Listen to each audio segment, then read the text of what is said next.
Nag-joke ako na ang hirap pala mahanap yung sarili natin. And then we high-five and we didn't let go. Doon na nagsimula lahat. Mamaya maganda yan ah. Ganyan talaga yung mga yan. Iba na kasi to, kasal na to eh. Yeah, kulit pa. Dear, it all started mula nang nag-transfer ako sa AUP. Sa gazebo ng old COE, nakatabi ng PIC.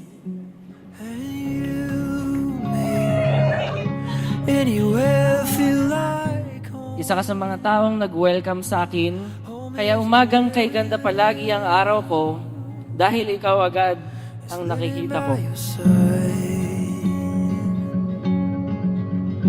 Oh, and I can't imagine any other way. The way our world needs your touch. Your touch in I every promise to be your safe space, your steady ground, and your co-regulator in moments of stress and joy alike. Kinakabahan ako. Pinaka nagustuhan ko sa kanya yung kanyang puso. Oo, meron siyang pusong talagang matulungin. Pag humingi ka ng tulong sa kanya, talagang tutulungan ka niya. Oo, may ganun siyang puso eh. From the very beginning of our relationship, you've been a constant source of strength and a good influence in my life. It all started with a simple conversation about the kind of person we hope to end up with. Mula nung pumunta siya ng ibang bansa, umuwi naman siya ng once noong 2023. So, 2 years na straight na hindi nagkita.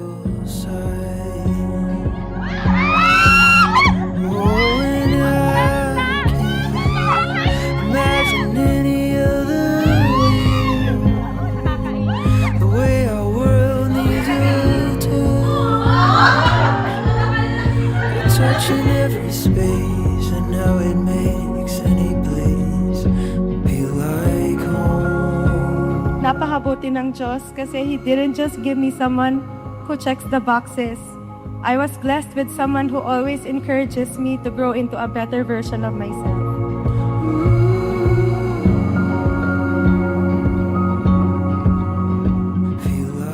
I love you, EM, my son. Be strong and love your wife. After noon, naging LDR tayo. Nagkaroon ng pandemic, nagsimula yung LDR at naging LDR talaga ng totoo ng 3 years. But here we are, after 7 years, getting married on the 27th day of the 7th month of the year. What a reminder that God is never late. He's always right on time. Finally, after 7 years, here we are. Dumating yung araw na pinakahihintay natin.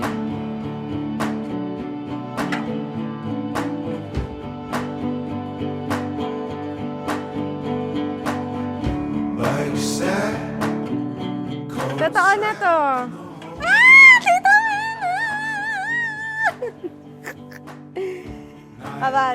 I vow to measure our days not by perfection but by progress, knowing that growth takes time, reflection, and recalibration.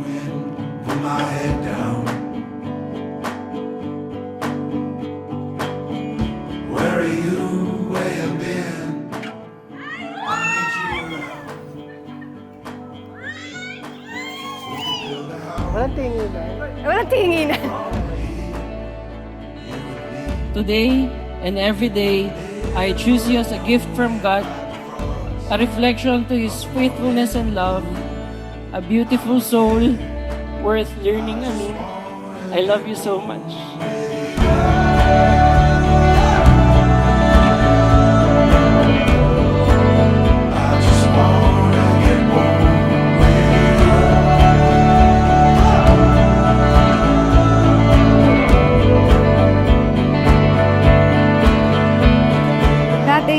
talaga maintindihan kung bakit ang tagal mo ako pakasalan. Kahit lagi ka sinasabi. And maybe it took me a while to realize it, but here we are, and now we don't have to be apart anymore.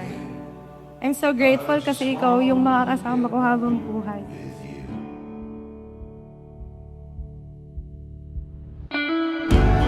And now I vow in front of the Lord, our families, our friends, and to everyone here today, to love you not only with my heart, but with mindful awareness, to observe, listen, and understand the patterns of your inner world without judgment. This is unfamiliar. And when life gets tough, I will always reach for your hand and pray with you because with God at the center, we can face anything together. I love you so much. With only you and me.